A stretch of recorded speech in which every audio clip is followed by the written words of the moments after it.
And I would go like this and just slam my left leg, my left knee into that wall. And I wouldn't make a full swing, and I would do this and just keep doing that to where I could get my left leg to move the right direction. You want to be back here behind it. Every great player, if you look at Snead and Byron Nelson and Nicklaus and Tiger Woods, these guys that just bomb it off the tee and hit it and walk through the shot. I mean, that's the key. If you're falling back, you're probably not going to fight a hook, Brandon. You're probably going to have a slice. If you feel like you have to lag, that's a slow down move, and I think it's a death sentence. My swing thoughts, if you want to know what they were from the beginning, I would set up to the ball. We're pressing down our left heel into our left side.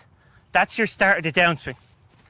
Sitting in there, pressing down, and this is why I said Nicklaus was so good. He had that high foot and he jammed it back down into the ground. But if you get to a point in your backswing where you've got a tight coil, don't lift past that. The minute you lift your arms and your body stretches like this, you're going to lose all your power. Yes, the body's rotating, but the arms are down as hard as you can.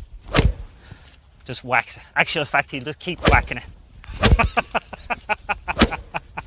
He will, but all those motions, every one of those swings I just made there is perfect golf swing. Hodrick Harrington, 3-time major champion. That never gets old, does it? No, it doesn't. 6-time Ryder Cup player. That never gets old. This is your full swing special, and I think we're going back to school, aren't we? Yeah, you know, basically what would I say to a beginner, maybe what I would say to a junior starting off the game. And you know, to help them remember, I always say, you got to get a grip on the word, at least the first 3 letters of the word school. So what do I mean by that? Well, the first letter S stands for swish. So essentially, the louder that swish, potentially the further the golf ball will go. So everybody who's starting off the game should spend as much time not hitting the golf ball, but getting the club to swish. The second letter C stands for chest. When you're hitting the golf ball, you keep your chest down. We never ever want to see somebody coming in to hit the golf ball and their chest popped up before they hit it. So you keep your chest down, not your head down. Another bad mistake is if you try and keep your head down, it actually tucks and gets in the way, which causes that pop-up. So when an amateur or beginner is starting off, I'm always thinking, keep your chest down, probably to about 6-8 inches past the ball before you let it come up out of it. So swish the club, keep your chest down, that gives the strike. And the last thing, the H, is the only universal thing I could say to every golfer, and it will do them no harm, because there's everything you work on in this game you can overdo, but this, the last thing, the H, you can't overdo. Hold your finish. Stands for H, stands for hold your finish. The better your finish, the better your consistency is going to be. So to get to this position, you have to do so many things right. So probably the most important thing in the golf swing is to be able to finish balanced. Now, if you're an old codger, look, that's fine. Balancing here. You don't need to finish like, oh God, I'm old. You don't need to finish all the way around. You just need to be able to finish in a balanced position, posted up on the left-hand side. Now, unfortunately, I said you've got to get a grip on the first 3 letters of school. So swish, chest down, hold your finish, but you must get a grip on it. And in golf, your left-handed can vary. You'll see a lot of different pros with strong or weak grips. But all pros is the one consistent factor you will see in the tour. They put their right hand on top of the club, like so. Like you're shaking hands with the club. Now there's a reason for that. As you come into impact, your right arm is stretching and there's a lot of force on it to keep the club face square because it's further away from you than your left hand. If this is here, which you see a lot of amateurs do, they'll put their hand on here. This will help you hit the first, second and third shot well, but for the rest of your life, it's going to cause a world of pain because it's going to want to flip and then you're going to have to protect it. But if you put it on top, like so, like you're shaking hands, yes, the first couple of shots aren't going to be as good, but eventually you're going to have to square that club up with your upper body. The right hand grip must stay on there, and it is the biggest common denominator between good golfers, professional golfers. Put your right hand on top. Short-term pain for long-term gain. Whereas this, every bit of instruction you'll ever see written in magazines, in books, every bit of TV coverage you see is all for the orthodox grip. If you've got a grip over here like this, you need your own personal PGA Pro because you can't work with this. It may help the first shot go left, but after that, it's going to be terrible problems. Well, you do know when you go to school, at the end of term, you have an examination, whether it's Ireland, England or America. So let's have a swing examination. I actually like that idea because for a beginner, they all want to play well the very first day of class. And they will make terrible sacrifices in the first day in order to get the golf ball going somewhat in the air and somewhat straight.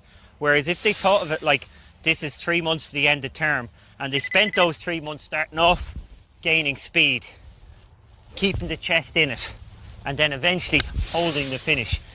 They might hit a few bad shots to start off with, because everybody does. But at the end of 3 months, they'll be far further down the road with a lot more consistency in their game than if they made those poor choices at the start. Well, okay. Let's see some SCH from a 3-time major champion. So a nice swish going on. You promised us you were going to let us know how the swing should feel. Carry on. The first thing the golf swing should feel like, exactly how you felt as a kid when you played tennis, hockey, baseball. It's the same thing. We're swinging a stick at a ball. There's no difference. So the movement that you use to play hockey and tennis and all those sports, we're going to use that to play golf. And I did say movement. Here are some of the keys you don't want to do in golf. You don't want to keep your head down. You don't want to keep your head still. You don't want to make a slow backswing. You don't want to make a big backswing. All those things are going to cause you problems. Okay? So what should the swing feel like? Essentially, if you really, really want to get the feel, go out to your garden or somewhere you can, set up in your golf position, put a golf ball in your right hand, hold your right wrist, assuming you're right-handed. We want to throw the golf ball as hard as we can into the ground, about a yard ahead of us, and for it to go as far as we can straight. So, like so. I pulled that a little bit. Now, every bit of that motion there is a golf swing. So, watch what happens. I made the right amount of hip turn. I made the right amount of arm swing. I didn't lift my arms. I didn't lift my body. Okay, I made the right amount of wrist break. All naturally. I'm not thinking about this. I pivoted to my left. I stayed down with my chest. And I released it. All because I was throwing a ball. We all know how to throw a ball. Let's see you hit one with that sort of feeling of a throwing action. But again, it's what we all know how naturally to do this.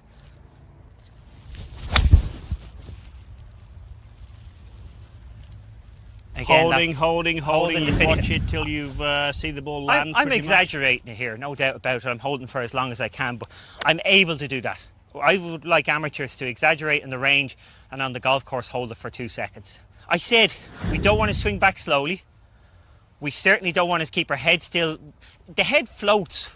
So essentially the weight, as you turn your shoulder, it shifts your weight to your right side. So we don't need to shift like this. Our body turns and it moves the center of gravity over here. But see, my head has moved.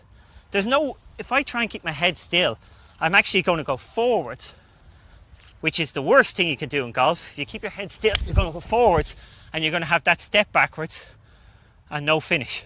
That's why I said holding the finish, it gets you doing all the right things without you knowing you're doing them.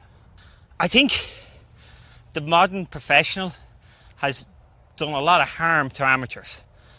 Modern professional is very supple, they're young, they're powerful. So when they make a swing, they can keep this left heel in the ground. They can keep a lot of tension inside their legs like this. They can turn, they get onto the right side.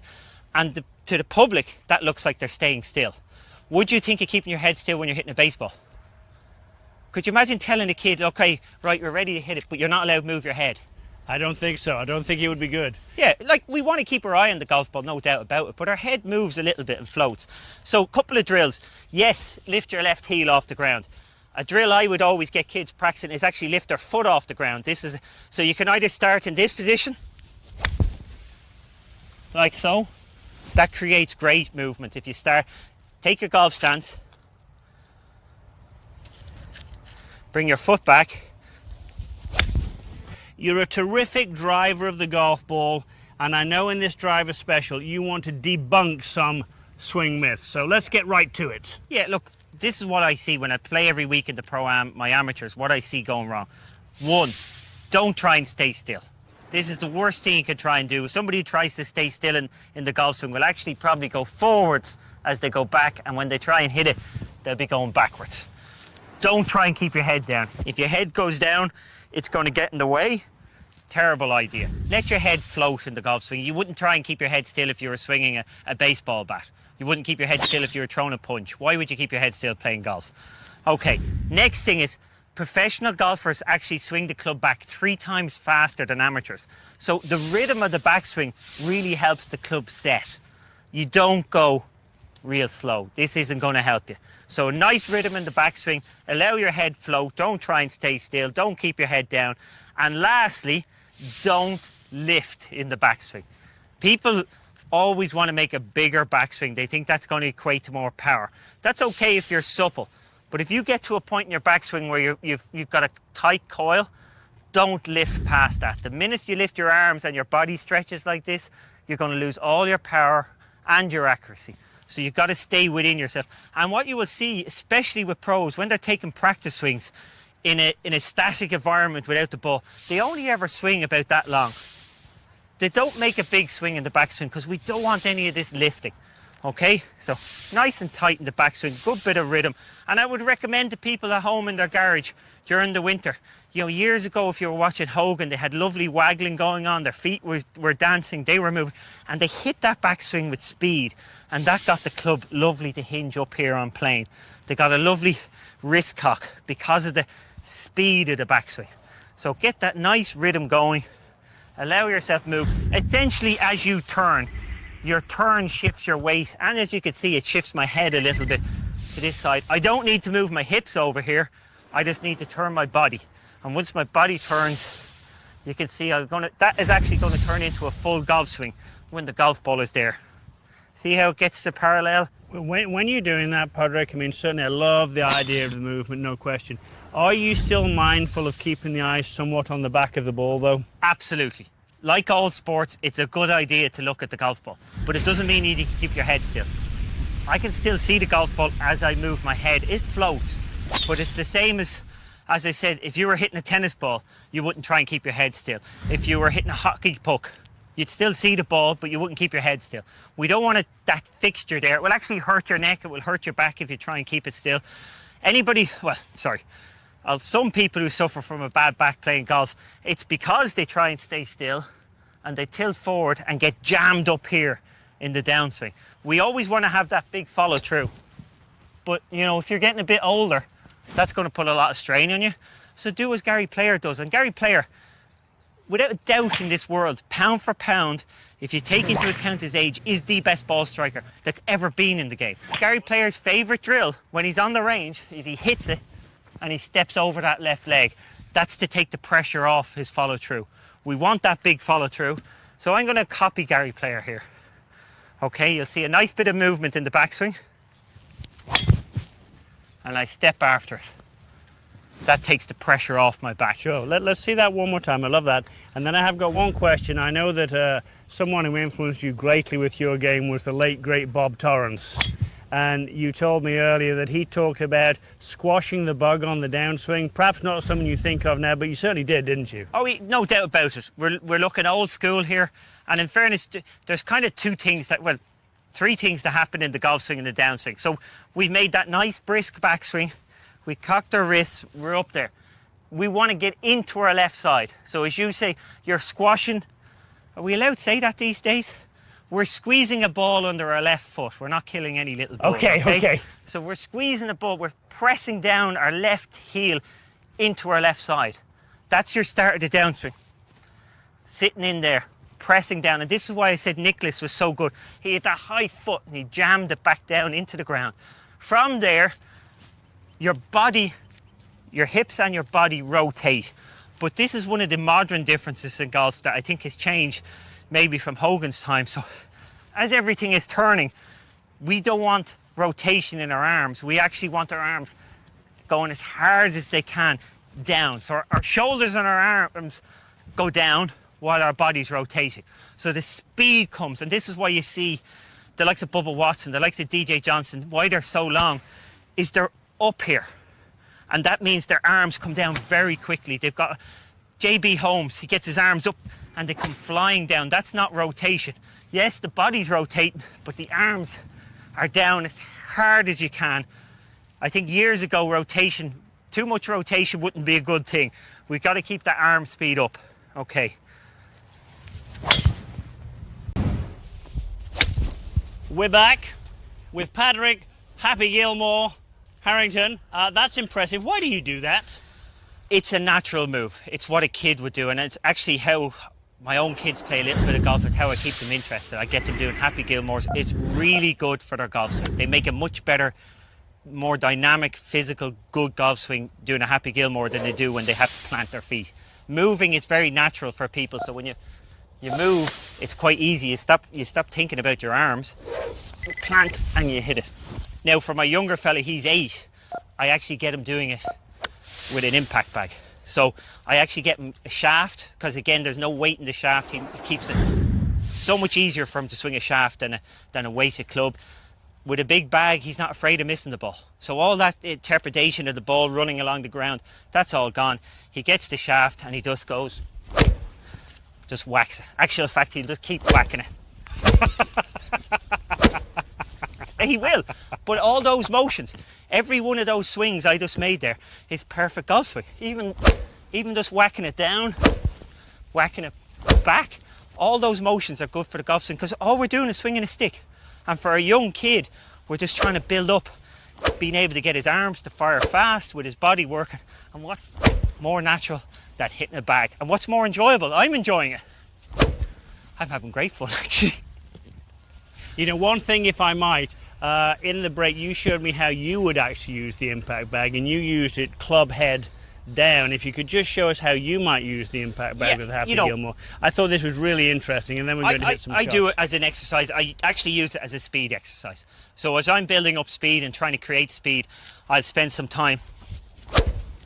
I think what's so interesting there is that you swing through. Traditionally people would stop at the impact bag, far from it in your case. I think that was years ago. It was Henry Cotton hit a tire.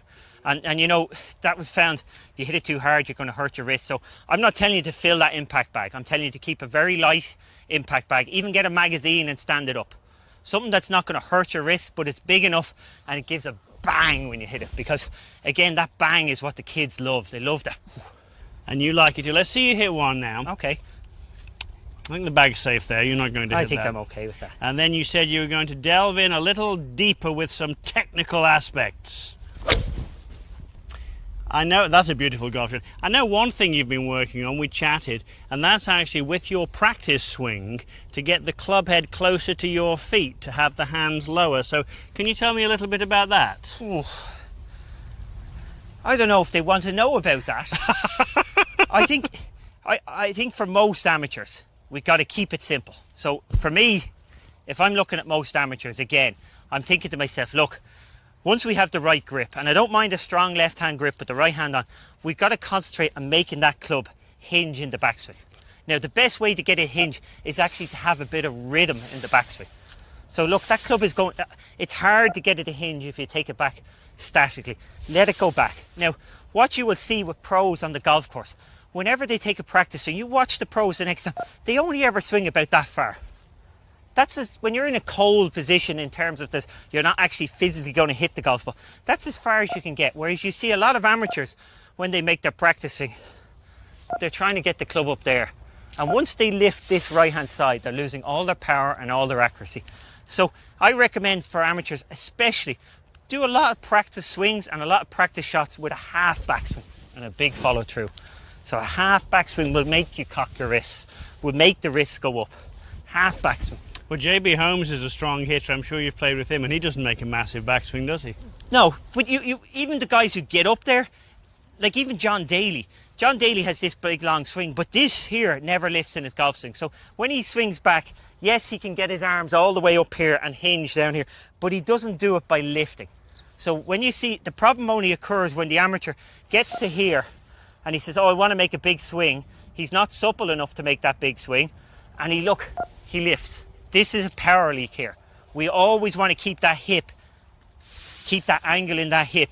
And that means when you're swinging cold in your garage or in your house, when you're swinging without a golf club, always keep it short and a big follow through. We haven't got a flagstick in the middle of the fairway. We've got a golf cart in the middle of the fairway, because we're talking punch shot, distances. Tell us how you hit the punch shot, please. Yeah, well, I was brought up playing this, so I actually had to figure out how other people are not hitting the punch shot. So essentially, a lot of guys say if you hit your 6-iron 180 yards, they go into the wind, it's 180 yards, and they want to hit it 180 yards, and they've gone in at this, and they've made this big, hard, chunky swing at it. And of course, they've mishit it. It's spun up in the air. They've lost control and this, oh, I can't hit punch shots. Well, sure enough, you're not going to hit a punch shot like that. So I tell them, look, why don't you start out with your 6-iron and hit it 100 yards?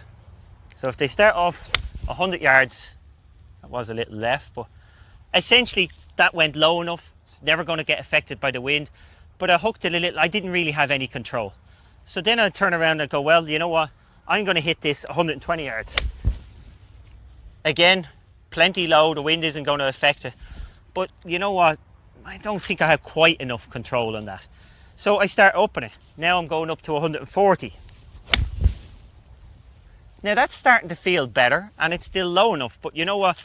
I think it would still stay low probably for 160 yards. Couldn't play golf without yardages. Actually couldn't. I would not enjoy a game of golf unless I had my rangefinder with me to figure out the yardages. Well, here we are. We've got the perfect distance. I better do it now. So now a nice trajectory, a nice distance, and I feel it under control. Yeah, and that was about perfect. So the key is for anybody who wants to learn how to punch it, start at the lowest distance and work up to your 150, 160 yards, rather than most people start off with the distance that they normally hit the club. And of course, they're never going to manage to do that into the wind. So get the low first and then find the control, rather than going for the distance first and never having control coming backwards. A nice take on that. Now, I know one thing you wanted to do for the viewers at home, you wanted to help people stop a slice and stop a hook. You can either do one or two things in the golf game if it's out. It's always a bit like a clock. It's always going from one side to the other. So anybody who hits the ball with a slice, there's a simple way. You don't really have to change. Well, you don't have to think about changing anything. Just find yourself a side slope. Again, I'm going to the side of the tee box here. After about 25 balls, you'll feel this kicking in, 25 to 50 balls. And look, I've already have to move around to the right. And I hit a big draw from this thing. So I'm exaggerating the draw of this slope, exaggerating the club releasing. And once I go back to the flat, some of that release will still be in there and I'll hit a nice draw. That's all you have to do if you hit a cut. Practice off a side slope. And in a couple of months' time, you'll be complaining that Harrington taught you how to hit a hook and you'll want to stop doing that. So how do we stop hitting a hook? Very, very simple. Simple drill. It might only take 10 practice swings to do this. So when you address it, come back a couple of inches and just hit the ground a good 18 inches, foot to 18 inches left of the ball. Now if you do that, it throws the club out. It speeds up your arms. So out. And if you do that enough, when you go to hit your next shot, you'll hit a nice fade. It's as simple as that. 12-time PGA Tour winner, major champion, Paul Azinger, to talk about why he was one of the great drivers on the PGA Tour. We're going to talk about your stance a little bit, maybe some things that'll help you back at home, maybe along the way debunk a few myths. But before we get there, Paul, I just want to ask you your general philosophy, because I know you've read just about every book on the game of golf, taken lessons from just about every teacher. But your general philosophy on hitting a driver. I think that every player that's played golf for a living has fought a hook at one time or another. And the reason they've been able to fight a hook is because their body moves correctly. If you're falling back, you're probably not going to fight a hook, Brandon. You're probably going to have a slice. So when we get into grip, the guys on tour grip it anywhere from pretty much from this grip right here all the way over to a grip that looks like mine. But we've all figured out how to hold off a hook. We've dug it out of the dirt ourselves. I mean, it's up to us to figure that out. So my grip, and the belief in my grip is that grip tensions, you know, you've got to be relaxed, Brandon. You can't be squeezing it. You're not death gripping the steering wheel of a car. You know, you're just holding on and fingertipping it. You want to be relaxed when you grip it. I believe the club should be in the fingers. You know, if I'm just sitting here talking to you, my left hand hangs to the inside. And almost exactly where it is on the club. It does, and that's kind of how I grip the club. When I worked with John Redmond and Dr. Jim Suddy, they never changed my grip, except maybe Redmond changed it a little bit because my right hand used to be on top, and he wanted my right hand, my palms to face, so that my palms would be facing like this. He felt that that was fundamentally okay, and he taught me around my grip. So grip pressure's huge. Just have a nice, fairly relaxed grip, nice, you know, relaxed arms, Brandel, and try to get the club into the fingers. Well, you're hitting a driver now, and there's a lot of publicity these days about guys trying to hang left, put their weight left. What do you think about that philosophy when you're setting up to hit a driver? I mean, if you're hanging left, the likelihood that you're going to fall back is probably increased dramatically. So what are you trying to do then in your setup? Ideally, I mean, this would be ideal. If you'd set up here with your feet together and take a stance and make a backswing, that's about where you want to be. And then ideally, after you've hit, you should be able to make a step forward to go through the hit. But you want to be, in my opinion, you want to be back here behind it. Every great player, if you look at Snead and Byron Nelson and Nicklaus and Tiger Woods, these guys that just bomb it off the tee, if you draw a line straight up and down on a picture, if you take them dead face on, they're all behind the ball. Doesn't mean their head moved, but their body's behind it. And then how do you get back to the ball? They just unleash, man. They release it like they're squaring an axe to a tree. That's the great Jimmy Ballard comment. You know, they're springing that shaft, getting that thing over there, and your weight moves correctly. If you're going to square an axe to a tree, you're not going to pull like this. You're not going to fall backwards doing it. The thing is, though, when you square the axe, you only get that one result. That axe hits that tree and it stops. If you transfer your weight, you can't release the club too fast. I agree with that. If you're transferring your weight, you got to get that thing moving. So where do you put your ball? Where do you place your ball when you're setting up to hit a drive? I place it somewhere between the big toe and the heel somewhere. So you're moving forward then. If you got the ball that far up, you got to move forward to get there, but you're still behind it. That's right. And if you watch these guys hit, after the ball's gone, they're all out in front of where the ball was. It's just the natural movement. You square the axe, it stops. But man, you get that second result and that ball goes flying. So the tendency for a guy who struggles is to fall back and try to lift.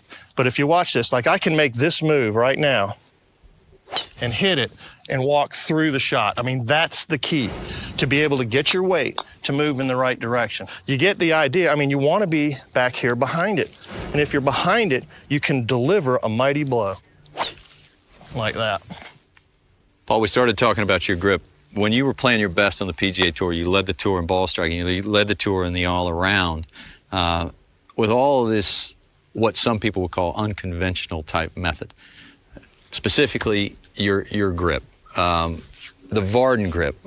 What are the benefits of the Vardon grip? A weak grip, a strong grip, or what are the things that players needed to do to compensate for those grips? I think every golf swing is a series of compensations. Doesn't matter how you grip it. And I think Peter Kostis said it best to me in 1989. He says, Zinger, you have a hook grip and a fade swing. And that really resonated with me. Hook grip and a fade swing. And I thought, well, you know, I can live with that. Bernard Langer's lived real well with that. And the fade swing, you're right. Bernard Langer, certainly. Bobby Jones was another one who had a hook grip and a fade golf swing. But the fade part was you clearing real quickly. Is that right? Yeah, you know, I had a fade attitude, but I didn't hit a big cut. You know, guys that played with me, I hit the ball pretty straight for the most part. I didn't block it like people thought. You know, here's the big thing, too, and I wish I knew what a Vardon Trophy grip felt like, and then I could hit balls. You know, maybe I could have done more with my golf ball. But I just know that if you hold it like Johnny Miller or Corey Pavin, that thing's going to be turned over right here. If you hold it like Harry Vardon, you know, most of these guys on tour, Tiger Woods, that you're turned over a little bit later. And if you hold it real strong like myself or Langer or Fred Couples or somebody, I'm trying to release it knuckles up, and my hands turn over here, but I am trying to release it. It's not a hang-on block. Woo! That's a vapor trail. I wish I could hit them all like that. Golly.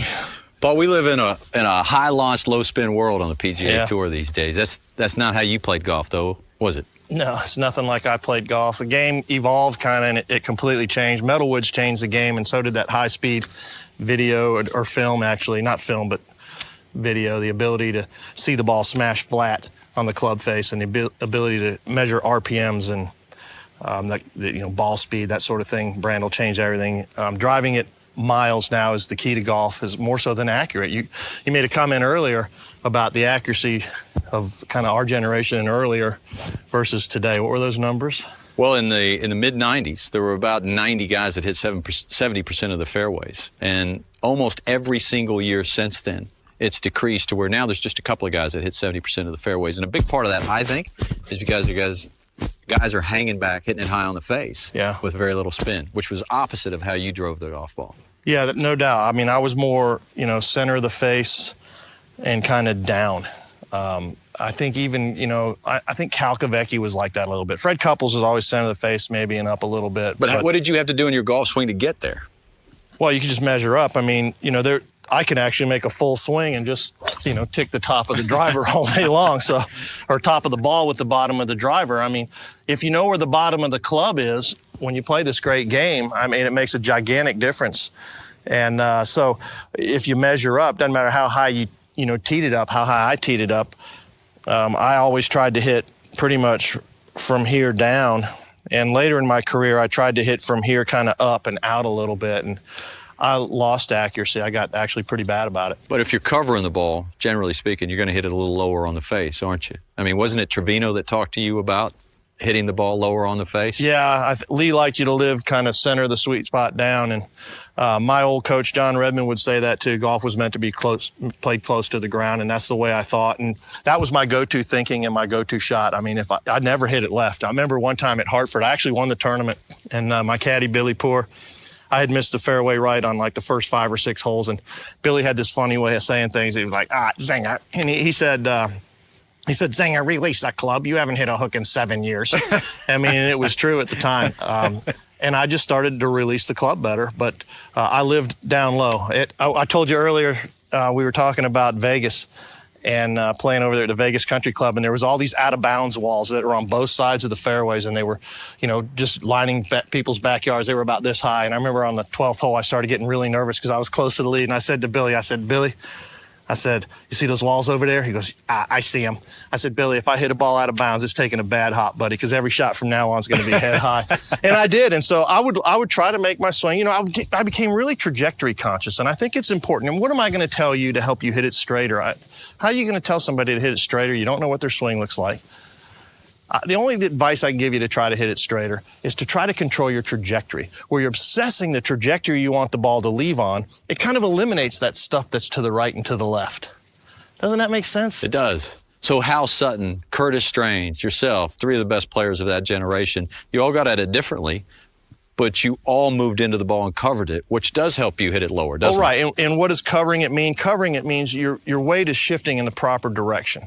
All great players, probably when they're done, I mean, they're going to be able to lift their right foot. They're all moving this direction. Some may be off balance this way or that way, but they're moving the correct direction. And that's what covering it means. If you're firing and falling back, well, you're in big trouble. I always remember you moving off the ball, moving into it. You made it look simple.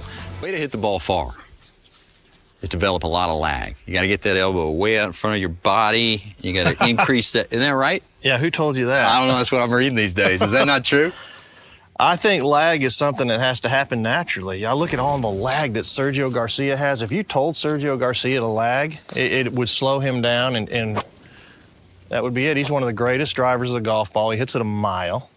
And no, I think lag is something that's a result of loading the golf club. I mean, you got to get loaded into your right side a little bit, and then as you transfer your weight, that lag happens naturally. It happens because you're moving. Yeah. It's a result. It's a result of a relaxed grip and relaxed arms. If I tried to pull this down and lag, it's no good. I'm not going to slap you trying to, hold my angle and lag and slap you. My main amount of force would be to just let it release and just give you a whack. So it's the same really with a golf club. Does it feel like you're throwing it from the top? Sometimes it does. If you're moving correctly, you can spring that thing as early as you want. If you feel like you have to lag, that's a slow down move, and I think it's a death sentence. I'm going to clear my body with relaxed arms, and the lag happens. The lag is a result of loading that club at the top of my backswing, clearing out of the way with a lack of tension, and then it all just happens naturally, and you spring it at that last second. You can only release it once, Brandel.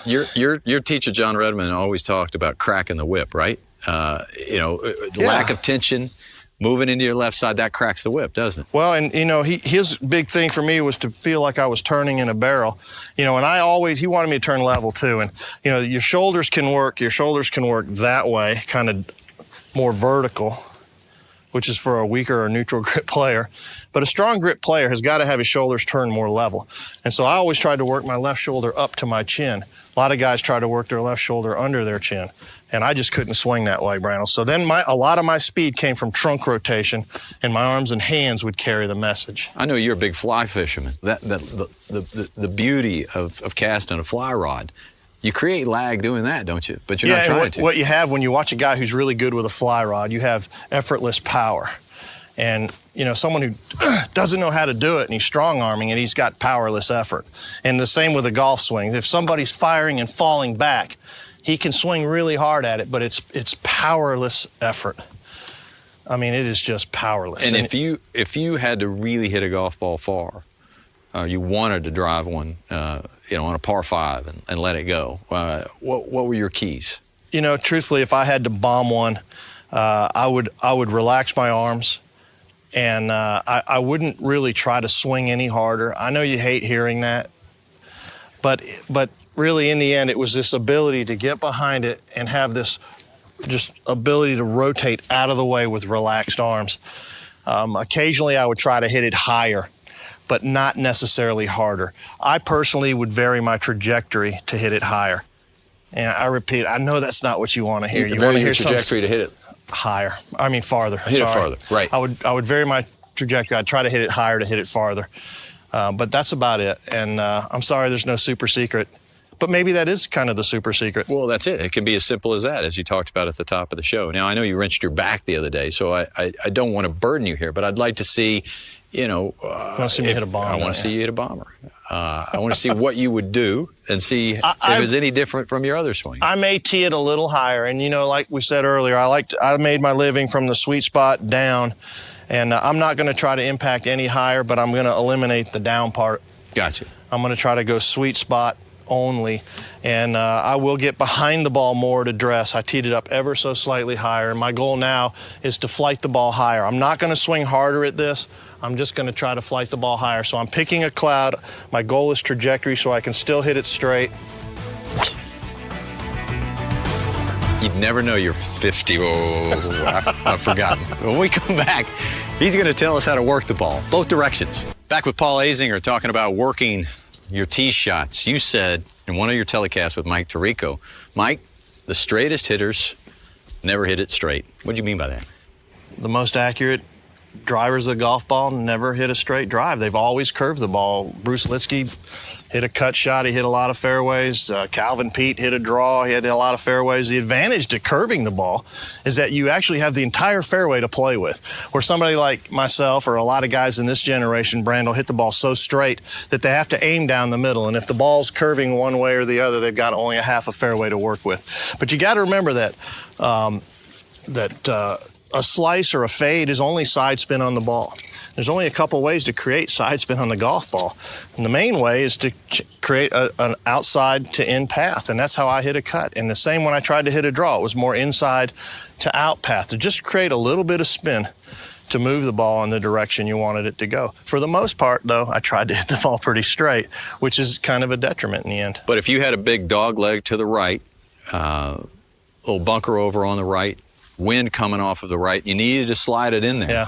What manipulations did you make at address and thoughts that you had in your downswing? From my normal setup position, I would generally play the ball a little more forward and obviously aim a little more to the left. And then I would try to take the club head a little more on an outside path. And at the bottom, I would clear like crazy with this. I had the fade attitude even when I hit a draw. And that was just to make my hips fast, my lower body fast. But my left shoulder would get a little farther from the ball. You know, Hogan used to say the left shoulder's the ship. And when he wanted to hit a draw, he wanted that left shoulder going at that ball. When he wanted to hit a fade, he let that left shoulder open up and create space visually between the ball and where his shoulder was. And I'm kind of the same way. If I want to hit a cut shot, Brandel, I'll take that club a little bit on the outside line, open up that shoulder a little bit and hit that sweet little cut. And, you know, I would say that under pressure, that's probably my go-to shot. But if I wanted to hit a draw, which usually one-on-one tournaments, my normal swing would ever so slightly fall to the left. I release the tar out of it. And by the way, that fade is a release. It's not a hang-on. To be able to hit a release fade is so liberating. But when I want to draw the ball, of course, I'm aiming just a smidgen more to the right. And I'm going to let my left shoulder stay in the shot longer instead of open up and clear, but the club should go inside to out. Beautiful draw. Get that little baby draw. Real quick, what's the difference between a release fade and a hang fade? Well, a release fade is one where you just kind of hold on, and I think that's counterproductive to what you're trying to do. You mean like a hold-on fade? Yeah, and it's a disaster. I think you want to be able to let your path create the fade and fully release it so that you don't lose a great deal of distance. Yeah, because people would think with your strong grip, you were always hanging on, blocking. You weren't. Your feeling was you were releasing.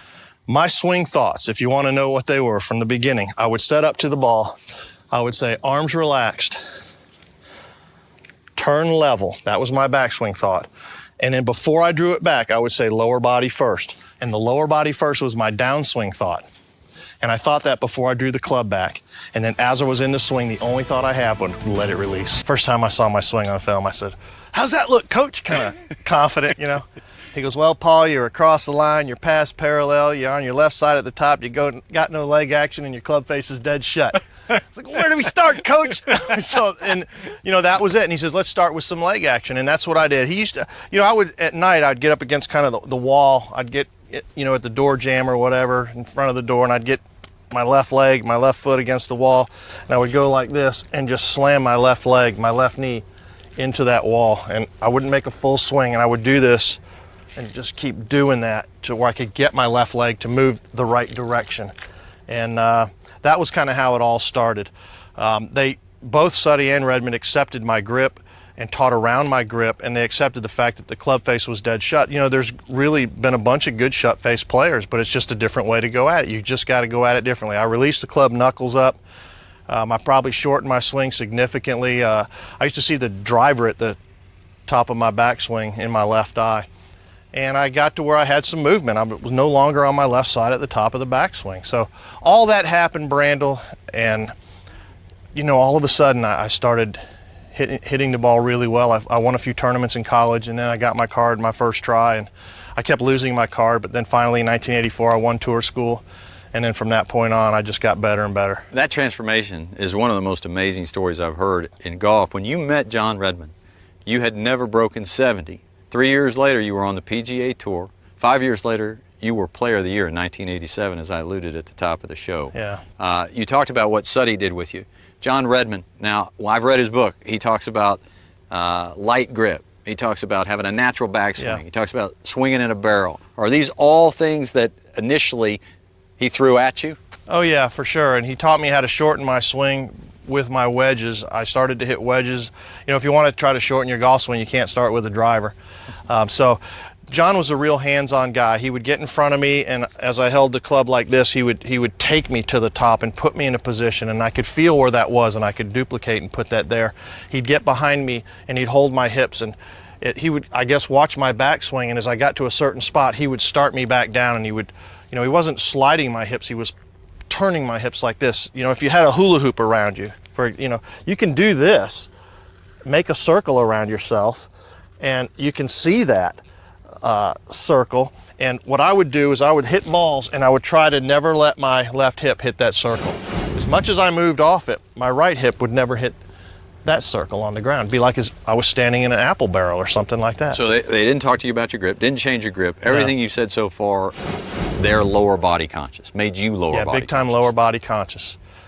My goal was to try to get my left hip cleared out of there as fast as I could with a relaxed grip, let my arms and hands carry the message. You know, that was the thing. But you know, here's the real key in golf. If I'm going to draw a line right here, Brandel, maybe I should go this direction against the grain or something. Okay. There we go. If every good player, if you put that golf ball on the line, when they make a swing, every good player's divot's on this side of the line. Every poor and they do that with weight transfer, right? That's right. Every poor player's divot is on this side of the line because they're falling back.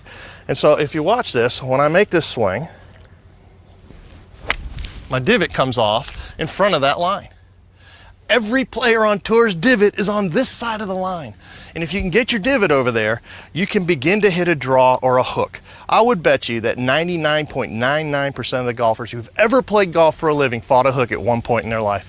But they all learned how to hold it off. But now wait a minute now, because a lot of people these days are just sitting up to the ball and going, well, wait a minute, okay, if I got to get my divot in front of that line, I'm just going to hang left, stay left, and I get my divot in front of that line. Yeah, but it's a They're game of cheap. opposites, isn't it? I mean, Okay. generally it's a game of opposites. If you're hung left and stay left, the tendency to get the ball up in the air is to want to fall back to do it. They didn't teach you that. Suddy and No, John Redmond, you were moving off the ball and moving into it. I move both ways. Guy like Jimmy Ballard would confirm that. Every great player's loaded into their right side, and they spring that shaft like they're trying to square an axe to a tree. And when he said that to me, it was like, I worked with everybody, man. I worked with, you name an instructor that you've heard of, I've probably spent some time with that fella. But the idea of squaring that axe to a tree, you would never fall back doing it. When Jimmy said that to me, that made so much sense. And that's the idea, except when you square the axe, you get that one result. But when you hit that golf ball, you get that second result. And the tendency is to want to lift it, and that's where the trouble starts. Of how you got from your backswing to your downswing. I've heard you say that you started thinking about going towards the target with your lower body before you ever got to the top of your backswing. Yeah, my downswing thought happened before I drew the club back, Brandel. I would think lower body first, and that was my downswing thought as I brought the club back. The only thing I tried to do when I took the club back was make sure that I retained this cup. I didn't want to let that go away. So I start with a cupped grip, and I wanted to maintain a cupped grip at the top of my backswing. I was always dead on plane. You know, and you want to get over here, hold on a second, I'll show you on plane, off plane. Yeah. Just check this out real quick. Yeah. John would grab me, John Redmond would grab me, and Suddy would video this so I could always see it, but John would always grab me and say, I want you here, not here, not here. And he would just, relax. He'd always say, relax your grip, so, and he would just take me and he'd put me at the top where he wanted me, and he wanted that cup in my left wrist. That was the big key. And so if I was cupped, off I went. I just cleared my lower body and off I went. He would want you to stand the shaft up, right? I mean, did it feel like you were standing the shaft up? No, I never felt that. It was one of the things that he told me that I kind of always pitched. Okay. And Gotcha. I think that if you want a great lesson, you have responsibility to take a hold of that lesson. Yeah. It's up to you to communicate with the guy who's feeding you information. Right. You have as much of a responsibility of making a lesson work as the guy who's trying to give you the information. Because sometimes they have to guess. Right. Let's face it. Yeah. But you can throw things out that you know will never work, and you can grasp things and try them and see if they work. But I know this, if it doesn't work quickly, then it's probably he's telling you wrong. I mean, that's advice that a lot of guys are going to be critical of, but that's the real reality. If a guy is going to fix you, he should be able to fix you pretty quickly, unless you need an overhaul. You rehearsed getting to the right spot. Yes. But your transition was initiated by the lower body. And my transition happened in my mind before I even drew the club back, because John Redmond believed that what set the club at the top was the return of the lower body. Hogan used to actually clear the left hip first. The left hip went back. Byron Nelson wanted to plant his left heel because his left foot came off the ground. That was his downswing. And Sam Snead was thinking that it would be the heel, the hip, and the shoulder. All three would come down at the same time. So really, again, like golf swings are like fingerprints. They're all different. And if somebody says you my way or the highway, take that highway. But the commonalities of the best players are that they increase the set. The average player at home, I've played with them, they're my buddies, they get up to the top and they start everything down. There's no separation between lower body and upper body. They go up to the top and they start down the same. What tip can you give the viewer at home to get that separation, that increase the set in your wrists? Well, one of the great ways is how I started in college. When you get to the top, just slap that leg against that wall. That's what Hogan did right there. You feel that a few times and you're off to the races and you get the transition, but actually start real short. Because the shorter you make, this is a 6-iron, but the shorter you make the golf swing, the easier it is to feel that transition, to be able to feel that lower body work first. If you're trying to do this with a driver, it's really difficult to get that feel. But if you get like a short iron, you should probably do it with a wedge. As you're getting hip high, start the downswing. It's a visual, and I think visually, if you got to pick a spot, maybe when your hands reach your foot or when they reach hip high, you want to start thinking about coming down. I think if you create a visual that works, if it's starting down at hip high, you have that visual every day, Brandel. It'll never change.